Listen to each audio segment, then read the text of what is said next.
So I was at the gynecologist this week, and I asked the doctor, I said, do you prescribe PrEP? And he was like, oh, that's that HIV medication. And I was like, nah, dog, that's not what it is. And then I had to tell him that we are number one, Arizona is number one in congenital syphilis. And also that PrEP is not HIV medication.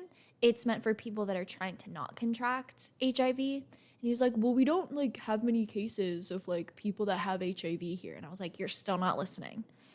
And then I asked him if he tests pregnant women, like his pregnant patients, for syphilis and HIV. And he said no. I hate that I work in healthcare now because I'm just like, you're doing so many things wrong. Like, he didn't give me a pregnancy test before he like did a well woman's visit, which like in some states would cause like him to go to jail if I had a miscarriage. Like, let's just say I was pregnant, you know what I mean? That would be an issue. And then I had like 10-pound Doc Martens on, and they didn't ask me to take them off when I was on the scale. And so like I was an extra 10 pounds, which like that was not my correct weight. And then they didn't ask me if I wanted an STD screening. So like, babes, get your shit together. I think, unfortunately, one of the realities of being an adult is just realizing how many people are making things up as they go along, and how a lot of people are just like horribly incompetent at their job, but they're better than no one at all. So wheels keep spinning. Joel's just like digging at the fact that like I'm not a doctor and I'm very incompetent right now. Yes, as every criticism I have of society is actually a criticism of my sister. Don't you hate it when society doesn't flush the toilet? You're such a bitch.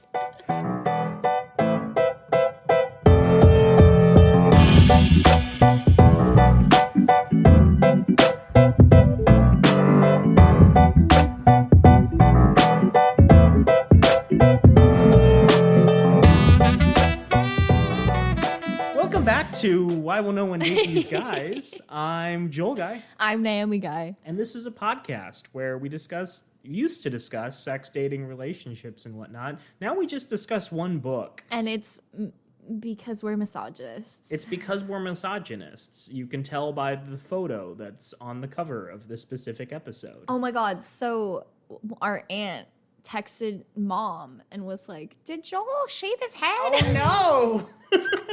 That's a fair question. I can understand the confusion. So we are back to discuss even more of Why Women Deserve Less. The reason we're discussing this book is because every single part of this misogynistic screed is wrong. And I've seen no one discuss how like horribly wrong and bad this is. So I'm like, you know what? This could be our time to shine. Joel, before we get into it, let's try our drink of the episode. This is Atomic Fizz, Taste the Fusion, original flavor soda pop, which is Atomic Fizz the flavor. It's Kansas City made. I'm assuming you got this while you were... Potentially, yeah. Is this smells... like... You know how they like barrel age spirits and like white oak or whatever infuse it? Is this like infused near Chernobyl or something to give it that like radioactive glow? It smells like soy milk. Yammy's right. I don't know what I'm tasting. I don't know what I'm tasting Atomic Fizz, but I don't like it. Atomic Fizz is like cotton candy ice cream that's melted. No, it's like when raccoons put cotton candy in water and then it disintegrates. And like, It is a little bit tragic like that. Yeah. I'm feeling a little more like heartbroken and desperate than I was before I started consuming this. I don't feel like this is like very like buttery in like an ice cream way. Like you were saying that it's like ice creamy. I don't think that it is. No, that's fair. Kansas City, stick to barbecue sauce. It also like doesn't have any fizz. That is a really good point. This thing is flat. This thing is flatter than flat. I don't know about Naomi's storage. Naomi, before we get into chapter 4 of Why Women Deserve Less, do you remember anything at all from chapters 1 to 3? Can you set the stage for our listeners? Who's the person who wrote this and what is he Myron discussed? Gaines says that he wrote it, but we obviously think that he had a ghostwriter. The book is double spaced and a total of 9 chapters, and it literally is just, the book is like 3 words, and it's like women suck a lot. Like those are the 3 words. Repeated over and over again. Yeah. You know that scene from The Shining where the wife walks up to the typewriter her husband's been writing on, and all it says is all work and no play makes Jack a dull boy like 1,000 times in Yeah. a row. Yeah. That's this. But Okay. like sometimes he uses synonyms for women suck. Ooh. Yeah. And then do you recall what we chatted about in chapter 1 to 3? If you don't, that's fine. The basic premise is Why women deserve less. yeah, but he talks about the old contract and the new contract. He doesn't give us a lot of details, but basically he's like, society used to be better when women gave sex and children to men, and men brought home resources to the cave. And that's bad that we no longer have that, because feminism. I'm imagining that's how Myron Gaines actually, like, that's his actual voice. Yeah, but he puts on like a Batman air whenever he's talking on the podcast. I am Batman. He says that a lot. Yeah. Over and over again. It's like a speech test. So Naomi, do you want to just jump into chapter 4? Oh, this God. is a chunker. There's a Yeah. lot to get through. Yeah, go this ahead. might be a two-parter. Yeah. Okay.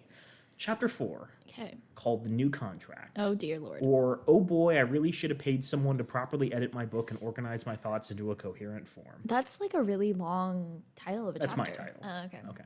So he opens. Yeah. If you are a man alive today, there is a 100% guarantee you have heard the words, I don't need a man. Whether it was Destiny Child's Independent Woman, Beyonce's Run the World Girls, or some other mindless soundtrack to modern women's delusion, you have heard this anti-male propaganda before.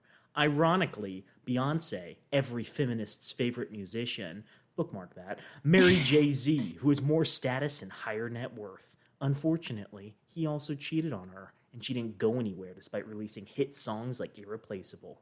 In the song she sings, I can have another you in a minute. Matter of fact, you'll be here in a minute, baby. You must not know about me. I can have another you by tomorrow. Music like this encourages women to leave men, but clearly she couldn't put Jay-Z to the left, as she is the replaceable one.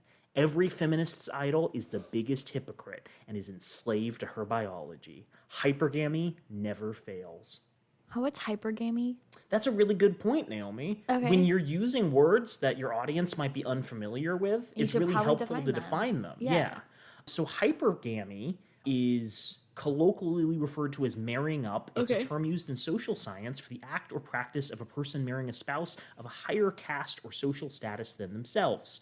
You'd think that he would define that for the 12-year-olds in his life, or, you know, the people listening to the podcast, but Yeah. maybe it's a common enough phrase on his podcast. So, first thing first, the words "I don't need no man" don't appear in either of the songs he mentioned. Either of the thongs. Either of the songs he mentioned. The song "Independent Women" specifically says the following, though. Question, tell me how you feel about this. Try to control me, boy, you get dismissed. Pay my own car note and I pay my own bills. Always 50-50 in relationships. The song Who Runs the World says, this goes out to all the women getting it in, get on your grind, to other men that respect what I do, please accept my shine. So neither of these songs are about how much men suck. They're about women being like, hey, equality, and I respect men who respect me. So they're feminist anthems, but they're not like anti-male screeds. They're just like, I don't need men anymore, which I think he accepts.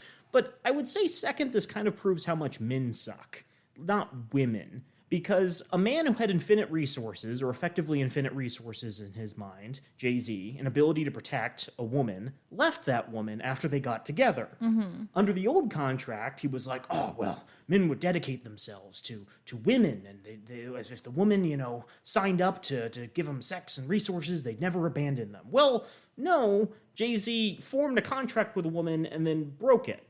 So maybe he's saying that they must have never had sex? Or like they must have never had children, but they did have a daughter together, Blue Ivy Carter.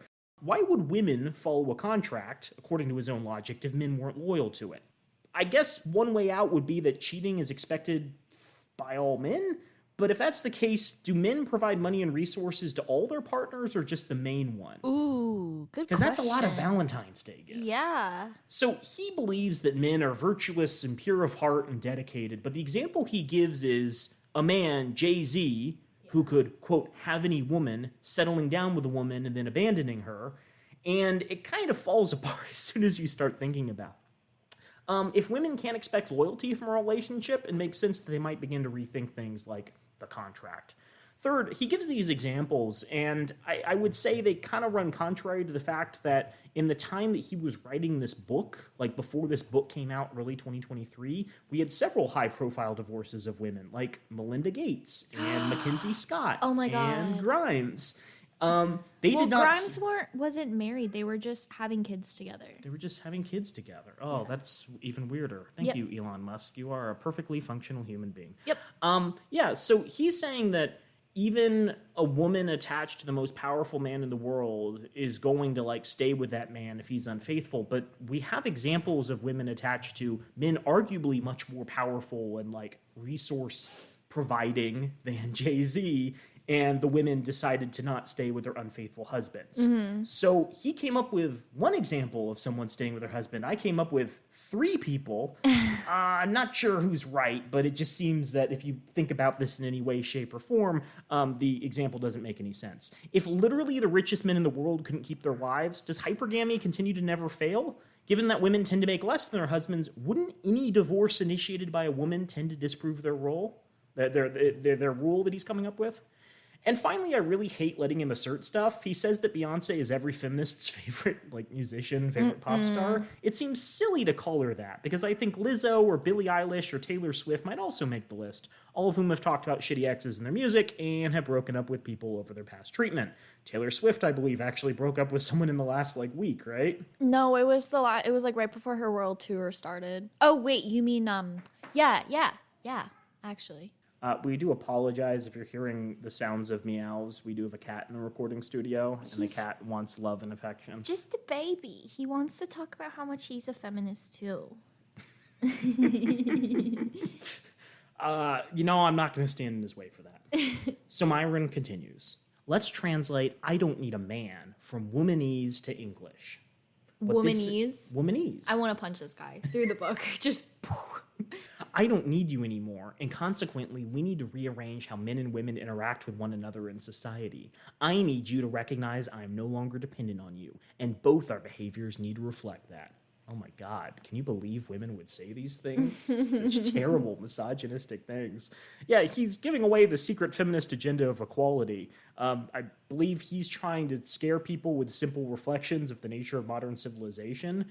This is very much like like a blimp pilot being like, they're ruining civilization by taking away blimps. Blimps were the future of transportation, while ignoring the fact that no one wants to get in blimps anymore because blimps are super dangerous and there's been high profile incidents of lots of people dying.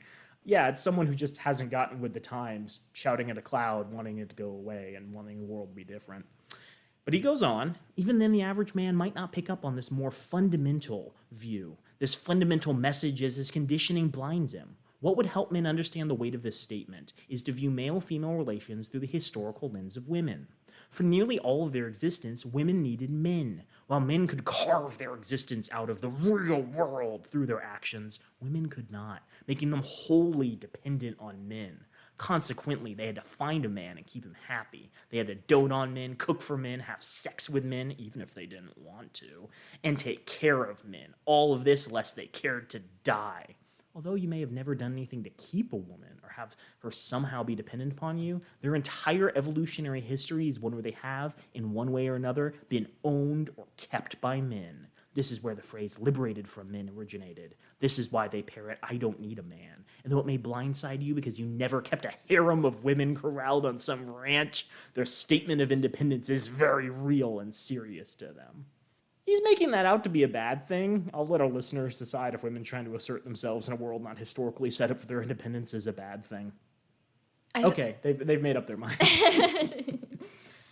Second, I want to push back against the idea that women have been wholly dependent upon men throughout human civilization. And remember, listeners, he defines human civilization as 200,000 years, even though cities and what we might consider civilizations of any kind have really only been around for 6,000. It's worth discussing for a second what percentage of ancient humans' diets were hunted versus gathered. I can accept that there was a historical division of labor in many cultures. What he seems to be assuming, though, is women contributed next to nothing to the tribes outside of birth and childcare. When it comes to hunter-gatherer lifestyles, women, however, gathered 50% or more of the calories consumed by their tribe every single day. Now, this is difficult to source because there's a lot of studies that differ on how they measure contributions, some estimating the weight of food gathered, some estimate like nutrients, some estimate calories. There's also vast regional differences, like what you get in a jungle is different than a grassland, is different than a forest. But basically, everyone agrees that gatherer lifestyles are more energy efficient because you're moving at your own pace and have a fixed area around your dwellings to search versus hunting, where you're burning calories chasing things you might not catch in a giant circle around your camp. And before you say, well, what if you settled somewhere with lots of accessible plants nearby? Without lots of accessible plants nearby, that makes no sense because every human, early humans in particular, need to be in places with food, otherwise they'd die because there wouldn't be any animals who would be able to survive in that area either. The optimum strategy is to stick with areas that have easily accessible food, not moving to the middle of the Sahara and hoping for the best.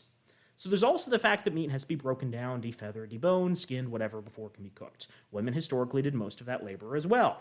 All of this is to say, men had to rely upon women for much of recorded history, not the other way around. Weirdly, though, this doesn't trickle down to his evolutionary analysis of what we're coded to do. What do you think about that? So I think that we chatted about this in one of the first couple episodes. And I think that like this is a common argument a lot in like incel culture, not incel culture, just like men in general culture of like, oh, well, women can't be gold diggers, but they also need to contribute, but I also don't want them to work. But I also like, it's just a lot of contradictions to their own argument. And it's kind of like the far right now, where it's like they have nothing to stand on and they're contradicting everything that they're saying. So like them saying these things does not surprise me in the least, but it's also like, okay, if you're going to like make these like renowned statements of, oh, women need to be like, you know, completely obedient to their husbands or completely obedient to the men in their life, actually come up with like good supporting evidence. Don't just say these things and be like, well, that's the end of my argument. On to the next one. Yeah, I think it's worth considering that women may have relied upon men for certain things, but that's less of like how things should be and more of like society was set up in such a way that women like didn't have a choice, which for him I guess is fine. Like banking statements, like you can have like a credit card until like 1970 as a woman. Sure, but like even before that, women were contributing equal or greater like portions of the food budget for a household on a daily basis in hunter-gatherer tribes. The more natural thing is an equal division of labor, where, oh my God, people might have different skill sets and capabilities, and if you divide stuff, you're more likely to get the things you want. You get both the basic nutrients from berries and nuts and roots and small game and shellfish, but also like the tasty stuff from big hunks of meat. I'm not going to say like this is the most historical take, but he's cherry-picking history, and I think, providing a little more substantive analysis than he has, and the substantive analysis indicates that no, women did not rely exclusively on men for the majority of human civilization. Third, let's ignore all of early human civilization and focus on like the present, because these things that he's talking about are not actually ancient history for women. We've discussed this already in one of our earlier episodes, but like spousal rape was outlawed in the United States in 1993, right? There are a lot of women alive right now who were like married under a system which didn't recognize the fact that like husbands might abuse their wives.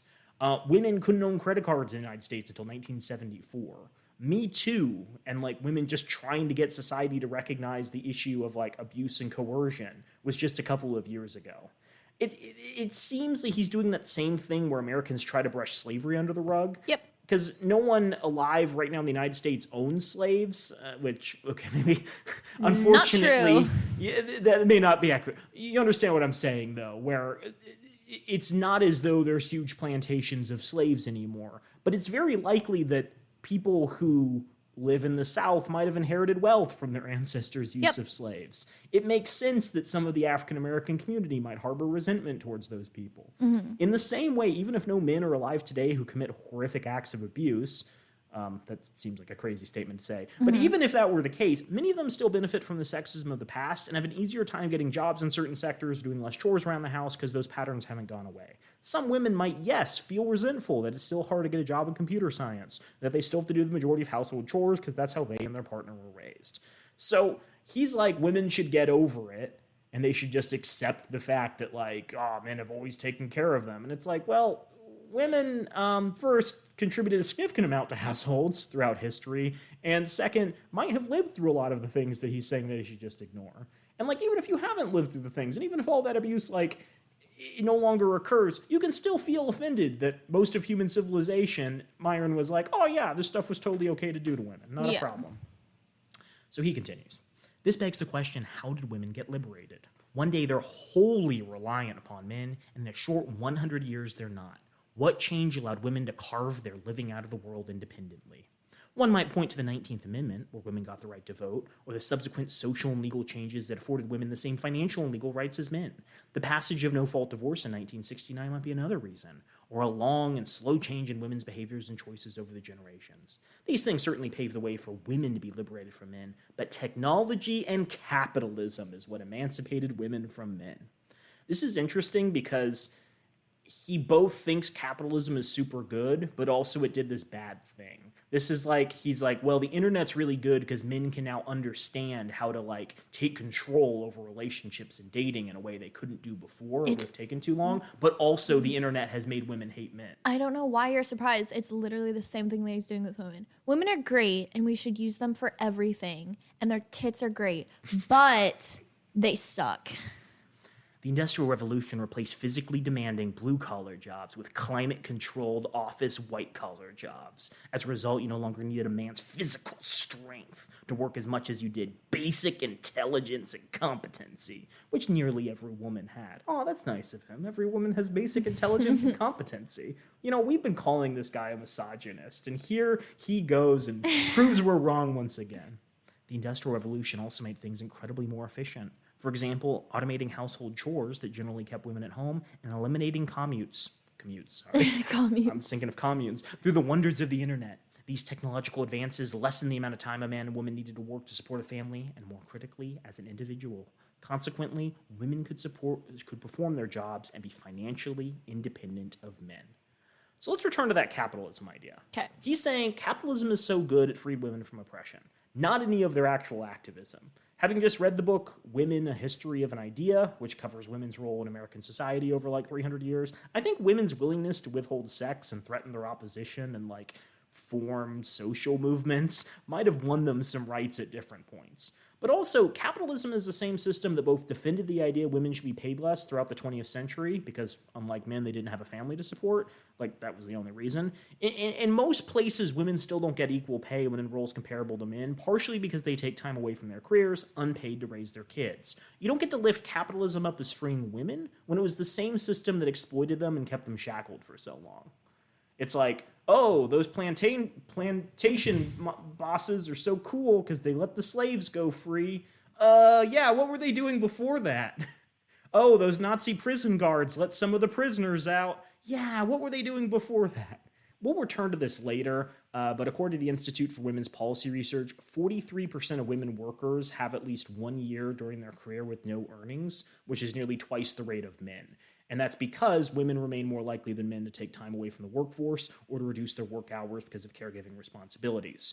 And you might say, well, capitalism was only going to give money to workers who were working for businesses, but it's like, yeah, you still need kids in order to work in your companies at some point. It's very much a decision of bosses to not pay women as much, and not cover basic things like maternity leave in a lot of sectors. Oh my God. Again, this is something that's the structural nature of businesses is preventing women from having full income equality. Yeah. While we're on that point, improvements in our economy have not yielded greater pay for all people. It's changed the types of jobs, but the improvements in labor have not yielded greater pay, which makes it harder for women to break away from men. Any improvements in pay allowing greater autonomy have leveled off in recent years, meaning capitalism is a system that jerks people around and does not increase opportunity at an even rate, like he's saying. The Economic Policy Institute tracks the productivity pay gap, so the amount of productivity the average American worker does and the amount of pay they make, and found that while productivity or GDP generated per worker has increased by 67% since 1979, pay has only gone up by 18%. Capitalism doesn't liberate people, it makes them work harder and does not give them a fair cut of the rewards. On that note, Naomi, who gets the rewards from capitalism? The people that own the companies that these people are working for. That's what I'm Interesting. assuming. Who do you think owns companies? The top 1%. I was looking for a sex. Oh, men. Yeah. Wikipedia has a list of female billionaires. According to a 2021 billionaire census, women make up 11.9% of the billionaire cohort. Oh my God, it's just Oprah up there. Yeah. 78% of the yields of capitalism go directly to men. Awfully liberating, huh? Interestingly, Pew has also been studying how much paid and unpaid work men and women do over time since 1965. Naomi, do you think that amount of work has gone up or down? I'm going to say up. That is a good answer. For both men and women, it's gone up. That is a little bit surprising. But that means all of the time-saving devices he's talking about haven't actually helped women free themselves. Oh my God, people have dryers and washers and dishwashers and all these tools that make household cleaning easier. Well, now they also have to have a full-time job in order to stay alive. Yeah. There's a lot of two-parent households where one parent cannot support the other person and kids if there are any involved, and pets and plants and all the other things. Yeah, it's not like when we were, like when our parents were younger, where like only one person had to work. Like it's like two people at least have to work in a household to, sustain it. So his explanation of why women have been liberated from men makes no sense because everyone's working harder under capitalism. Mm-hmm. Capitalism is the thing that's destroying families. Yeah. Capitalism is the reason that everyone's miserable. Aaron, you can't defend this. It's a really bad idea. A couple of final things in this section. Women have historically done household chores and watch kids. Those things have a value. Just because they're not accounted for in GDP doesn't mean they don't help society. Those are also physically and mentally demanding positions, not just, working in a foundry or chopping timber or whatever, I don't know, a historical version of whatever men did. Things like butter churning and carrying kids around and doing stuff outside the house and hand washing clothes can be pretty strenuous. So it's kind of silly to say that women used to have no work whatsoever, and now they can do Excel sheets and other exciting things that require no energy on their part. Second, women have been involved in industry since the 19th century. Poor women since the beginning of the Industrial Revolution. Doing things like loom work or painting uranium clocks is pretty important stuff. Mm-hmm. But as America's Women points out, nearly a third of all adult women were employed during World War I and World War II, doing man's jobs such as munition and aircraft construction. Other things did play a role in women's liberation, but this made it clear to society that women could have fulfilling careers outside of the house and they wouldn't shrivel up as a result. It was actually the needs of the nation that spurred women to work outside the house, and it was really only when men started coming back from war that women were pushed out of their positions and the status quo was restored. So it's not that it was impossible that women could participate in industry. Specific laws and policies made it so. There are pictures of, women carrying huge bits of steel and welding bits together and making, missiles and other things during World War I and World War II. They were able to step into these roles pretty easily. I don't know what he's talking about where he's women could only do the hard work. Women have no muscle whatsoever. Kicked out of their jobs when the men came home, though. Yeah.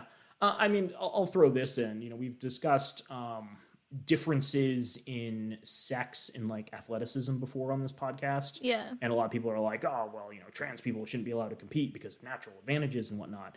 And the research does show that the most athletic men do outperform the most athletic women. But there's a significant overlap between the bell curves of athletic performance of men and women, where women are just as strong as most men, because it turns out most people don't work out and become the most athletic, fit versions of themselves. But also, if you think about it, a lot of women are doing things, again, like carrying kids around and lugging groceries and doing household chores, things that build up muscle and endurance and other things over time. So he continues, unfortunately. Coinciding with the Industrial Revolution was a revolution of free markets, or capitalism. Capitalism lets people keep most of the fruits of their labor and limits government to a minimal role of defense and public services. I'm going to stop right here. That's not capitalism. Words have meaning, and he just throws this shit out. That's the principle of limited government, which is completely different. Conservatives like to say that capitalism requires small government, but no, capitalism is literally just the idea that private individuals own and profit from the means of production. How we've implemented capitalism is one thing, what it actually is another thing. Throughout human history, capitalism has always had some degree of government oversight to prevent monopolies and destruction of the environment. It hasn't always worked. I'm completely open about that. We can argue that capitalists own the government now, but even our modern system gives lip service to the idea that some regulation is needed. Please note also that capitalism does not require people get to keep the fruits of their labor. Owners get to keep the fruit of their labor, and if legally required to or coerced by their workers, turn over some more of it to them. American mining history, for instance, shows that when people demand a greater share of the profits, owners tend to react with violence. There's a lot of examples of miners being like, can we not work 50 hours a day? And the owners are like, yeah, what if we murdered you? Yeah. What if we bought some Pinkertons and had them like shoot rifles at you until you were no longer standing and alive?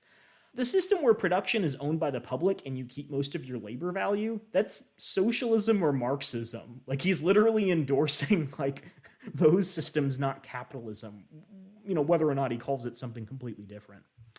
Capitalism created a personal self-interest philosophy that boosted economic production and gave birth to American industrialists. Examples include Andrew Carnegie, J.P. Morgan, Henry Ford, and more modernly, Bill Gates, Jeff Bezos, Steve Jobs, and Elon Musk. 3 of those people are the most divorced men who've ever lived. I don't know why he'd bring them up. Yeah. Naomi, is there anything about all those people that they have in common? They're all very wealthy. That's a good point. Anything about their genitalia? I'm not going to assume anything, but I'm assuming they have penises. Yeah, that's interesting. It's interesting that capitalism tends to give all the money to men for whatever reason. So crazy. And it's also built off of generational wealth. Yeah. That's a really good point, because all those modern people, Bill Gates, Jeff Bezos, Steve Jobs, and Elon Musk, grew up in great wealth. So I'm not sure if it was the self-interest philosophy or the emerald mines that Elon Musk's family owned that allowed them to be successful. For the others, most of them had like parents who were either already wealthy or well-connected that gave them a leg up in business. This is like our former president saying, my father gave me a small loan of $1 million. That is what our former president sounds like. And why would you call Obama out like that? and everyone's like, that's not a small loan. But when he got that small loan in like, what was it, the 70s, it was probably closer now to like $8 million or something. Yeah. He didn't have to work 50 hours a week in the mines, I'll tell you that.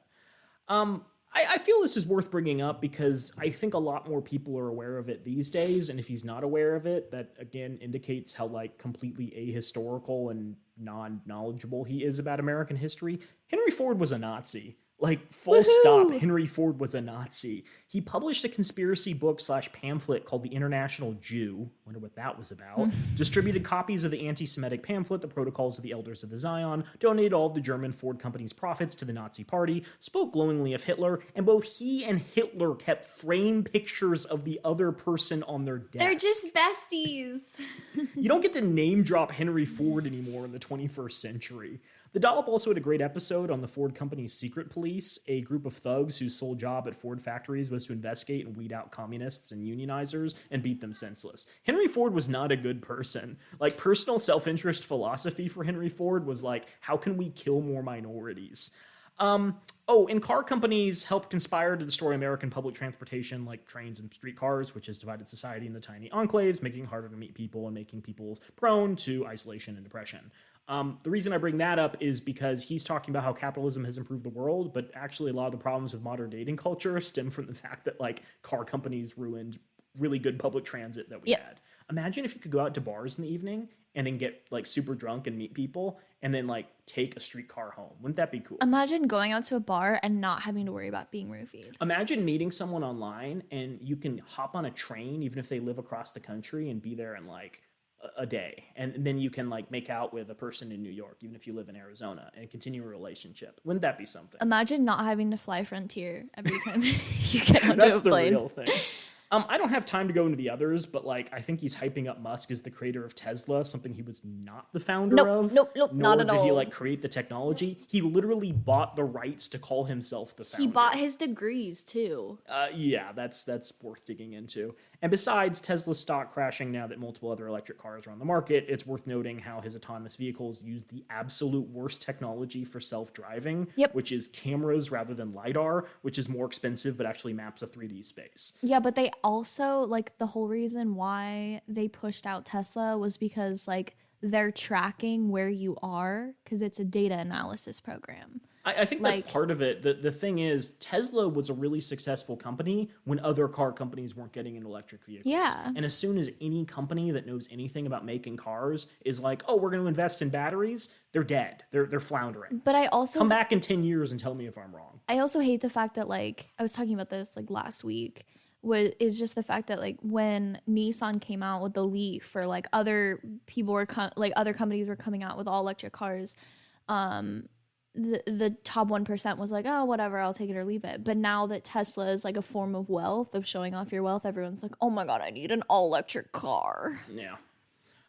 Capitalism, Naomi, also gave birth to the society advancing technologies they created, such as electricity, automobiles, flight, and the internet. These economic policies, timed with the Industrial Revolution, resulted in incredible economic growth that birthed the First World. I personally think it also helped the United States was never a front during the multiple world wars at the beginning of the 20th century, which allowed us to be a center of production for much of the world during their reconstructions. But it also made countries so incredibly rich, they had more money than mere food, clothing, and shelter required. Okay, this is a core thesis of his book, and I want you to pay really close attention, because he's going to say something, and this is something he's going to lean on for the entire rest of the book. Is it something dumb? It's something dumb. And this is an argument that a lot of far-right people make, and actually I'm hearing more commonly now. I don't know if he started it, but like it originated somewhere. Okay. Coincidentally, these capitalist economies also happen to be democracies where the people determine government policy. Over time, nearly every first world capitalist nation voted for generous and well-funded welfare states. If the Industrial Revolution didn't tear up the old contract, the welfare state certainly did. Women were now twice as insured against being dependent upon men. They could work their jobs to support themselves, but if they failed, the welfare state would step in to support them anyway. Men's role in society had been entirely replaced by a paycheck or government check, even though taxpayers were still on the hook for the latter. When I was younger, used to use this term. He like read this book, and it was like deeming people that are on welfare as welfare queens, or like people that depend on welfare. And it's like, okay, why, I need to ask this so that everyone in the audience knows, why do people get on welfare, Joel? Well, if we dig into who's actually on welfare, there's a couple of answers. I believe something like 30% of the people supported by welfare are children who, you know, did not have the ability to make a lot of decisions for themselves. Another big chunk is elderly people who capitalism, for some reason, did not help in their old age. Yeah. So you're literally just describing a society that doesn't work, but you're also shaming the people that are using all of their resources in order to simply survive. And welfare is not, you know, a big chunk of change coming in your pocket every week. Sure. It's the bare bones, the bare minimum, probably less you're than spoiling that. it. I'm getting to this, Naomi. Okay, sorry. I don't want to minimize this because there's another big group that's on welfare, and that's disabled people. Yeah. And holy fuck, eugenics propaganda has been like popping up again, where people are like, well, the reason that like your taxes are so high is because of disabled people. No, your taxes in the United States are high because we spend so goddamn much on the military. Disabled people are a fraction of a percent, and often they're disabled because, you know, there were chemicals released into waterways by companies, or they inhaled too much ash because forests burned down, because climate change is happening, because Exxon didn't bother to like change their business model. Or they're disabled because they went to war for the nation, and the nation was like, what if you never walked right again? You know, they've ended up in this situation not because of their own personal choices, but because of like factors outside of their control. But fuck them, am I right? So I guess my first question of this is, why don't women follow the personal interest philosophy of capitalism? Maybe it's because they have basic intelligence. I think that's probably his answer. Like, shouldn't men be voting for the welfare state because they care so much, and women be voting for whatever gives less of their stuff towards other people? He told us this in chapter 1, that women only care about themselves and men are the ones who are selfless. But according to him, like, all of society was voting for this, and he's kind of unclear on this point. In chapter 2, he literally says that women are taught to do the right thing for themselves. Why doesn't that manifest as helping people? No idea. Second, let's dig into the welfare state. The welfare state is composed of a lot of different parts, many of which do not have an explicit gender bias or skew. Using data from the Survey of Income and Program Participation, or SIP, the tool provides information on 11 social safety net programs in 5 different assistance areas. This includes health assistance, such as Medicaid, and the Children's Health Insurance Program. Nutrition assistance, the Supplemental Nutrition Assistance Program, also known as SNAP, the Special Supplemental Nutrition Program for women, infants, and children, and free or reduced price school meals. I want to go over the fact that the Supplemental Nutrition Assistance Program, SNAP, it was formerly food stamps, and that people might know the Special Supplemental Nutrition Program for women, infants, and children as WIC, which, when talked about on social media, I see a lot of people posting, oh, what I got from my WIC card this week. Mm-hmm. A lot of people are shamed for using WIC, even though you have to really qualify for WIC in order to get a WIC card. Yeah. There's also cash assistance, such as the Supplemental Security Income, SSI, and Temporary Assistance for Needy Families, TANF. There's shelter assistance, rental subsidies, including Section 8 housing vouchers and public housing, and energy assistance, including the Low-Income House Energy Assistance Program, preventing people from freezing to death during winter in colder parts of our country, and then social insurance, such as Social Security, Medicare, and unemployment compensation. If you dig into the data on who receives benefits, you find something really interesting. According to census.gov in 2022, according to the data, the gender breakdown of people relying on the social safety net is nearly identical. They tend to rely upon different things, but all people, all genders, all sexes are receiving some version of federally defined welfare. He's painting the picture of welfare queens, the same drum conservatives have been beating since the 1970s, but the reality is both men and women benefit from the welfare state. So the breakdown is something like 51.1% female, 48.9% male. Keep in mind, women are more likely to be single-parent providers because dads don't stick around, which says a lot about the old contract and how well it was working, and men are less likely to seek help, even when they obviously qualify for government support. I would argue the gender ratio is basically the same. See, would define, would say welfare queens, and me not thinking, oh, these are only women. Hello, I'm the welfare queen. No, I'm just thinking, I was thinking, welfare queens are just anyone. I was just imagining an old dude in, one of those scooters. You know what I mean? The I imagery... love calling straight men that have no have every sense of homophobia. Thanks, queen. You know what I mean? Just to fuck with them. So, I didn't think when I was saying welfare queens, and obviously I know that I'm wrong now, I didn't think that welfare queens meant, oh, just women. I just thought they were just that was how they were defining it. It was based on a very racist image. I think it was before Reagan, but Reagan gave a very famous speech where he was talking about a woman who owned 3 Cadillacs and 6 fur coats and had 16 children and was collecting millions from the government every year. And she was a black woman. And this person didn't exist. He was just made her up as a point. But the image has always been women and greedy minorities exploiting welfare. Yeah. And that's why we should cut welfare, because obviously it's only greedy people who can work, not children, elderly, and disabled. Yeah. Let's return to that idea, because a lot of these programs cover things like infant formula and free lunch at schools. We're not talking about adult women making bad decisions or breaking up and breaking the contract with their partner for the government to pay them to sit at home. We're talking about the U.S. government stepping in to make sure children don't starve. I know right-wingers are opposed to that because those children need to be alive and ready to be married off to them. Mm-hmm. I think it's interesting if you dig into the history of welfare programs, it's not nearly as simple as he talks about, because the Constitutional Rights Foundation has a history of welfare in the United States. Many of these programs were set up explicitly for the children of fatherless homes, those who had died in war, were in prison, or had run off. I think that's an interesting point, because we're thinking every single instance of a woman being single is her breaking the contract. But in many instances, it's someone who's in the contract through no fault of her own and no fault of the husband's own no longer is in the relationship with that husband. That husband died in battle. So he's saying those women should starve, even though they followed all the rules, according to him. Yep. Them's the breaks. And I think it's really interesting that he's ignoring the concept of corporate welfare. where we give lots of money to companies for no good reason. I don't think we created that to help lazy moms. I think we did that because capitalism is kind of like a leech on our society. Cato, the Cato Institute, estimated in 2022 that corporate welfare costs Americans $100 billion a year.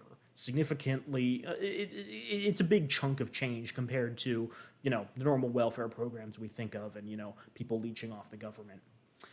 Fourth, as you kind of alluded to, welfare benefits have time limits in the United States, usually 60 months at most. Even if you're disabled and unable to work, you still get kicked off in most instances at some point. So this is a really bad implementation of what he's talking about. If women had created this system explicitly to benefit them, they did a really bad job, maybe because they have basic intelligence. Because you'd think they'd create a system where they could stay on welfare for an unlimited period of time. Yeah. One that allowed them to never need to rely upon a man. Yeah. But if he's right, they've created a system where they can be without a man for 5 years at most, and then have to go hunt one down. What literally pisses me off, though, is like I had a friend who her parents were still together, but her mom couldn't work because she needed disability.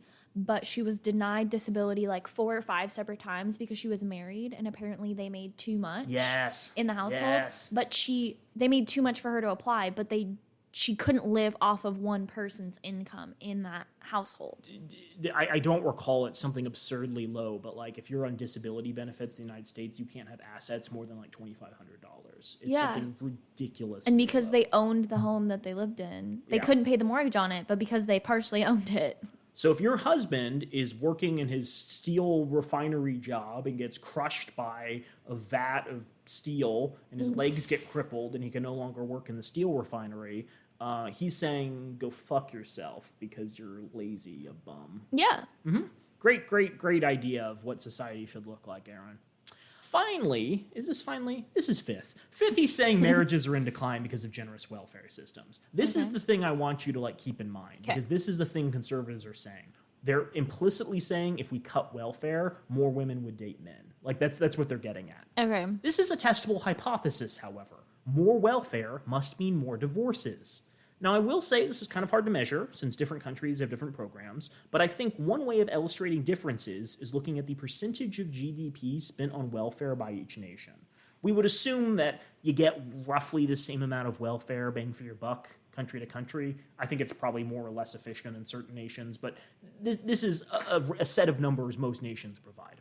So the top 10 countries by welfare spending are France, Belgium, Finland, Italy, Denmark, Austria, Sweden, Germany, Norway, and Spain. These are the top 10 countries in the world by percentage of GDP spent on welfare. These are also countries we associate a lot with being happy and being beautiful places to visit. Unrelated, I'm sure. Yeah. These must be the countries, namely, that have the highest divorce rates, right? Yeah. Because they spend so much on welfare. Women are just constantly leaving men. I'm thinking of those people who are like, women get abortions 50 times a year because they enjoy it, and they're just having sex with random men. Be There's really no hard basis on your body. in reality. Yeah. Yeah. This is very It's similar. like, what, 3 a month? I More than that. I have not put any thought into the Let's ridiculousness. go to like 5 or as 6. Now, keep in mind, information on divorce rates is inconsistent. Different countries also have pretty different cultural prohibitions and laws surrounding divorce. But you'd think all of those top 10 countries have pretty liberal divorce laws. And yet, when you look at the divorces per 1,000 people each year, you find something really weird. Because the top 10 countries by divorces are Belarus, Russia, China, Gibraltar, Latvia, Lithuania, Moldova, Cuba, Ukraine, and Bermuda. None of those match up with the top 10 countries by welfare spending. So crazy.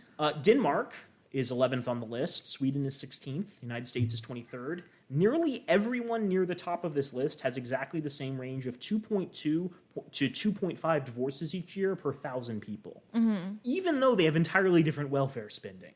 The United States ranks, I put 2 and then ST. Sits. The U.S. ranks, I think it was 21st among nations for welfare spending 2/3 of the percentage of GDP that other European nations do. Yet it has higher divorce rates than France, Germany, Greece, Austria, New Zealand, Hungary, all these countries that spend more. Basically, what I'm saying is there's no relationship whatsoever between the amount of divorces in a country and how much we spend on welfare. Complete bullshit.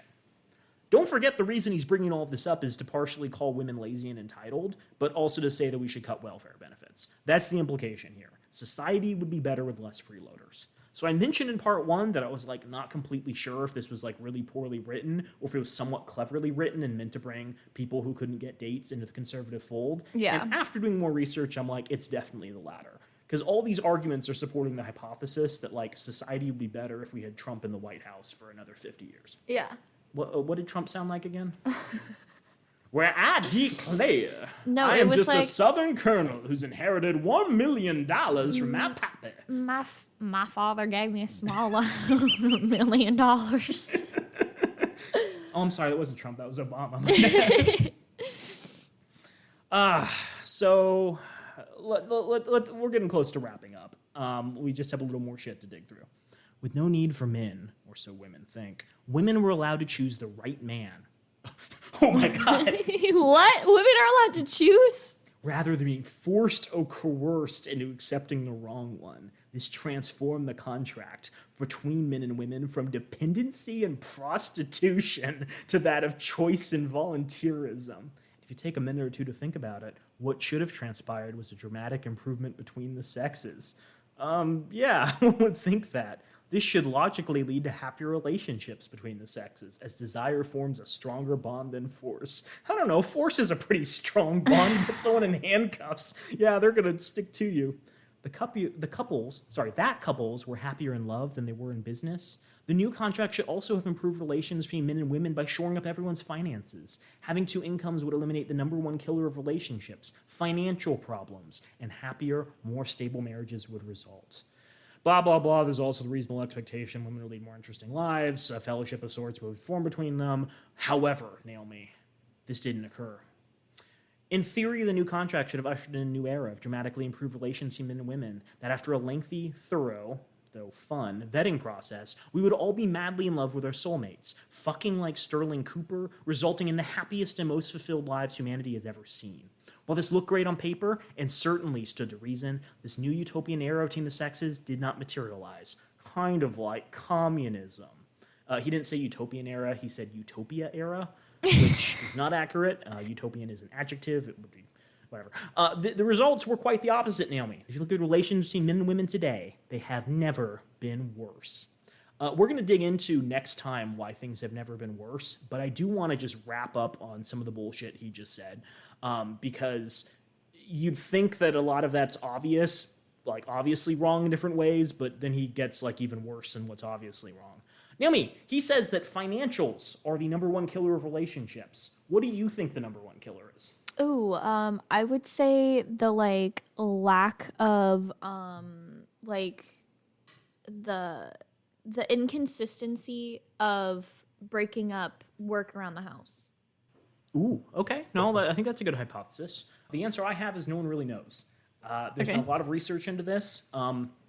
The reason this is hard to study is because there's a lot of reasons people would have to lie. Yeah. You know, if someone breaks up and they were responsible for the relationship breaking up, they probably have a different take on why things went wrong. Like, oh, I was doing plenty of work around the house, even if, you know, their partner says otherwise. Here are a few examples. This is from an article at cladgettbarnay.com and 10 leading causes of divorce in the United States. I think infidelity might be another big reason, but again, I don't think people would be willing to admit that on surveys. Yeah. It probably is a big contributor, but like it's not something we can properly study. So leading causes of divorce in the United States include marital infidelity. According to a study from the American Association for Marriage and Family Therapy, as many as 25% of married men and 15% of married women have had extramarital affairs. Now, keep in mind, that can be as simple as like emotional affairs and whatnot, but like it's pretty common. Yeah. Financial disagreements, that can be something. And studies have indicated that frequent fights about money have been a strong predictor of divorce. Given that there's a lot of stress that can accompany financial decisions, this is pretty believable. But then there's other stuff like weight gain. Weight gain may seem like an unlikely factor, but one spouse's weight might cause them to become less physically attractive to their partner. That can result in less sexual intimacy, leading to issues of resentment. If one of them undergoes a significant change in their appearance, it can have negative ramifications, including like erosion of self-confidence, which can lead to resentment or issues of intimacy. Speaking of that, lack of intimacy. If partners' sexual desire changes for one another, that can be incredibly jarring. It can lead a lot of people to have issues of doubt and lack of confidence, and it can jeopardize the strength of the marriage. One 2017 study found that 15% of men and 27% of women say they have not had sex within the last year. This can be a source of frustration for anyone, but might be especially dispiriting within a relationship. Lack of equality, as you hinted at. If one partner feels like they're doing the lion's share of work around the house, that can sometimes lead to resentment. The spouse who contributes the most might feel like they're being taken for granted. Lack of preparation. People who get into marriage when they're super young and don't feel that they're like emotionally ready for it. Yeah. One study notes that 9% of people who are in their 30s have already ended one marriage. Poor communication. Spouses who fail to report their actual honest feelings to one another. Yeah. Addiction. So your spouse has a chemical dependency. That might lead to some stress and problems in the relationship. Abuse. We've talked about abuse already in one of the prior episodes for this, but it's frighteningly common in relationships, and I think a lot of spouses don't like being hit. And then, stuff like differences in religion. Sometimes spouses marry. One of them's atheist, one of them has a religious preference, and they may not get along. 69% of married people say their spouse shares their religious views, but that means 31% of people are in relationships where there is a difference. Yeah. And I think especially as certain religions make public stances on a lot of social issues, like the Mormon church having, positions on gay marriage or trans rights, abortions, that can lead to fracturing of people in a relationship. Like already so many religions have splintered into different subsects because of differences among people who even share the same faith. Now imagine that between people of two different faiths. The point I'm trying to make is he's wrong about finances being the biggest cause of people ending marriages. There's a lot of causes to this, and it's difficult to study. It's a stupid thing to say. I just wanted to call him out on that. I did also want to talk about the statement he made about a gentleman named Sterling Cooper. I literally looked him up when you mentioned his name, and I figured out who he was, and I didn't like that this was the person that he was referring to. This is one of the first people he's referenced by name. He's referred to famous individuals from the past, industrialists. And Henry whatnot. Ford. Yeah, but Elon those are Musk. people I think most individuals would recognize. Yeah. This one he just kind of throws in, and I have to wonder if it's because this is someone who's super popular in right-wing circles, or because they have some sort of financial agreement. A lot of porn. I hadn't considered that, but that seems like a possibility too. I was confused because I thought that was the name of John Hamm's character in Mad Men, the TV show Mad Men. I was wrong. That was Don Draper, but he worked for a firm called Sterling Cooper. The firm in Mad Men was called Sterling Cooper. Yeah. Now, I don't know if Sterling Cooper is this gentleman's actual name or stage name. No, this guy, they all use their stage names. I would find it so funny if a right-winger's idea of what a sexy man is the name of the company that sold advertisements in Why Mad not? Men. So in this case, Aaron seems to be referencing a gentleman who's a porn star. I'm not trying to be obtuse, but I had never heard of this guy. Obtuse. I looked on Pornhub. Pornhub ranks him 959 That would have been funny though. out of all performers on the website. For comparison, he doesn't have the name recognition of another popular porn star, Ron Jeremy, notorious sex pest, or a more modern guy like Johnny Sins, who's 11th most popular in porn. I don't know who's won on Pornhub. So why cite this random porn star as an example of being good at sex? Because this guy is in the manosphere right-wing conservative network. Ooh. He started doing porn in 2017 and then built up a YouTube brand as an expert on sex. He has a lot of YouTube videos about how to talk dirty and cure erectile dysfunction and pick up women, but then some other fun ones that I had to dig through. Toxic masculinity makes you better in bed. Absolutely not. How to properly cheat on your woman. Nope. 6 ways birth control is poisoning you. It's not poisoning you. What the fuck? Parentheses, must watch. She's offended if you don't cream pie her. I'm sorry. Consent.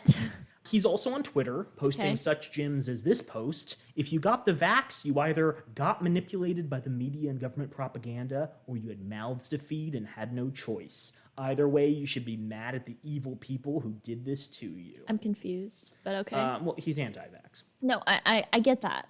Yeah. Sterling credits his success to appearing on a YouTube channel podcast show hosted by Rollo Tomasi. Remember Rollo Tomasi, Naomi? He appeared in part 1. He was the guy who provided all the quotes. He sounds like a really good pasta. I'd have the Rollo Tomasi Can you put linguine in Yes, that? And exactly. extra clams, Yes, please. yes. Rollo Tomassi is the gentleman who wrote The Rational Male, which was another Manosphere book. Yeah. It's all about intellectualizing how to be an asshole, and he also has appeared on the Fresh and Fit podcast. Yummy. What's also interesting about Sterling Cooper is that his main claim to fame is that he's had sex with hundreds of women in porn, so clearly he has intimate knowledge of sex. Intimacy is not his thing. What are you talking about? He's had sex with hundreds of women. This is how he advertises himself. Doesn't mean you're an intimate person. Now, I think this gentleman is confident, and from what I've seen, he's sharing some useful stuff about Kegel exercises to improve core strength, but this is mostly him telling techniques about how he got women to sleep with them, and how he tested them in business settings where women were obligated to sleep with him to get a paycheck. Yes. And obligated to seem like they were enjoying sex with him. Yep. And obligated to pretend they get orgasms even if they didn't. Like, that's his claim to fame. Yep.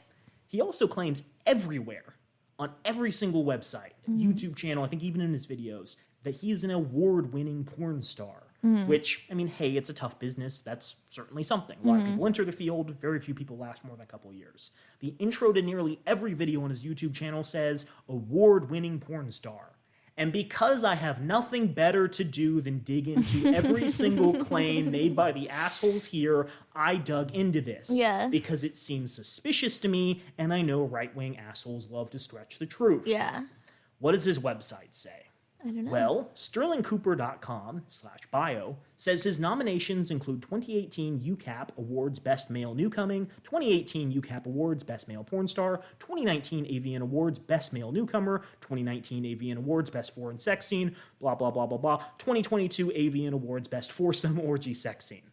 On here, it only says one award. It's the only award I can find on adultindustry.awards.com. The rest are nominations. He's putting under his awards that he had a bunch of nominations. Yeah. On adultindustry.awards.com/Sterling Cooper, we find that he had one award, 2020 XRCO Best New Stud. XRCO is the X-Rated Critics Association. A bunch of people are like, ooh, that's a very good orgasm you had. Yeah. This was one of the best sex scenes I've seen in years. Incredible.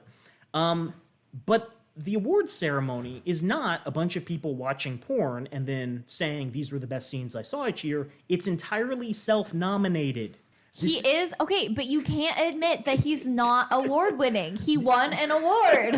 This is also a different category from Best Actor and Best Supporting Actor and Male Performer.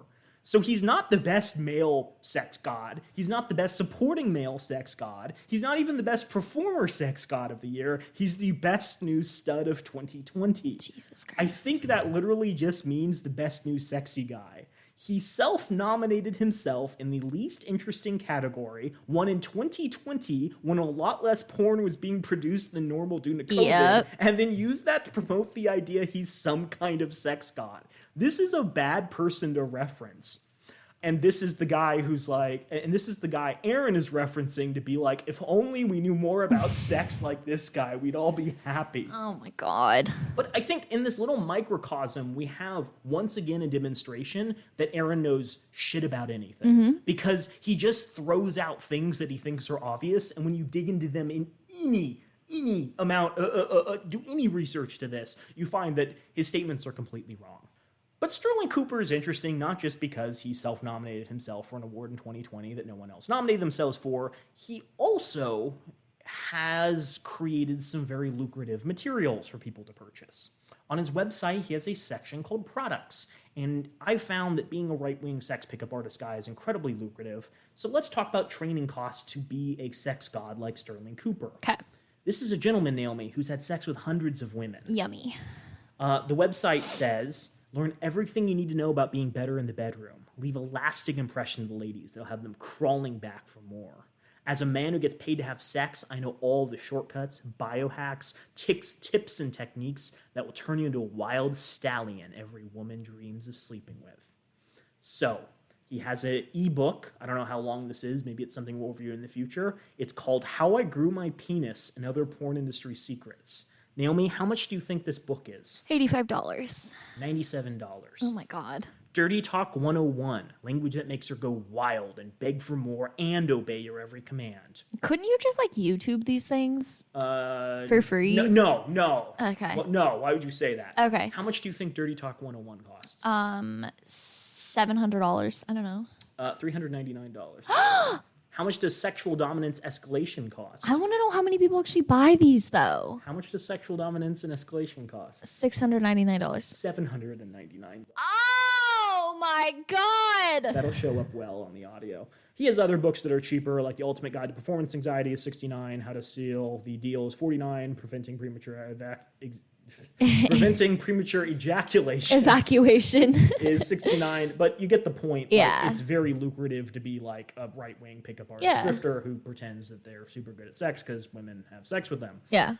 This gentleman also suggests you join the Andrew Tate War Room, an online community where men can trade tips for how to exploit people financially. I assume he gets a cut off of every sign up, which can range from $5,000 to $8,000 if you go to cobratate.com/product/war room. So this is someone who's deeply involved in the grift aspect of being a right-wing influencer. I think we mentioned this on a prior episode, but Behind the Bastards has a really good multi-part episode on Andrew Tate. Yeah. And one of the things they talk about is the War Room, which is, I believe, a Discord group where a bunch of men from around the world get together and talk about all their strategies for making money and becoming like super influential and successful. One of the big things they push is just finding a cousin who's dumb and making them do all the work for your business. For next to nothing. Yeah. I mean, they're also involved in all sorts of crypto cons and NFT scams and whatever. But, like, that's the kind of high-quality content you're getting. And don't worry, they're also trafficking women. But, you know, in fairness, Aaron is only coming to this man for his incredible sex skills. Because this man is an award-winning porn star. Can I self-nominate myself for the XRCO Awards? Do you think there's, like, an audio section? So you said self-dominate myself. That's its own category. Yeah. That's new self-domination. So we'll get into why everything's terrible in the second part of chapter 4, which will be our next episode. This is the part where he explains how even though we think everything worked out, actually things didn't work out in the new contract. And he's going to give a lot of horrible stats that other people will then regurgitate after they read this book about why men can't trust women. Yep. But yeah, what have we learned here today? Everyone sucks, and that's about it. I feel a calling to find every single statement this man has ever made and just prove deeply how analysis. Vacuous it is. Yeah. Because he's just making shit up. Yeah. It's that whole Dunning-Kruger thing where he knows nothing and has the confidence of a sex god who gets paid to have sex with women on camera. Yeah. It's so frustrating because I know people who know things about history. I know people who know things about sex. I know people who know things about relationships. And they are not nearly as confident in this man. They know that they don't know enough. And so they're not willing to make these big picture generalized statements. If you fake your confidence, you are more likely to sell these stupid ass fucking books. Agreed. Unfortunately, that is the truth. And I need all of our listeners to remember, unfortunately, a lot of people are absorbing this and will regurgitate this back to you. Keep listening, because we'll give you everything, all the ammo you need to fire back. Anything to wrap up on? I hope everyone has a great week. Wear a condom so you don't have awful, disgusting sex with a right-wing conservative piece of shit, and then conceive a child with them. That's good advice. Ta-ta for now.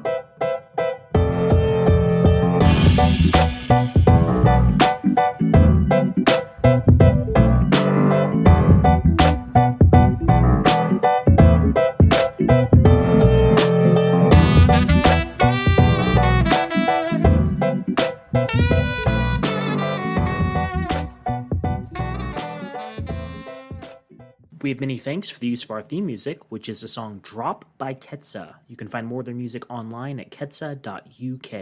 You can also find Date These Guys online on Twitter and Instagram at @DateTheseGuys or visit datetheseguys.org. If you have questions for the podcast or want to be a wealthy sugar parent, please send an email to datetheseguys@gmail.com. If you'd like to support our work, please consider becoming a patron at patreon.com/datetheseguys.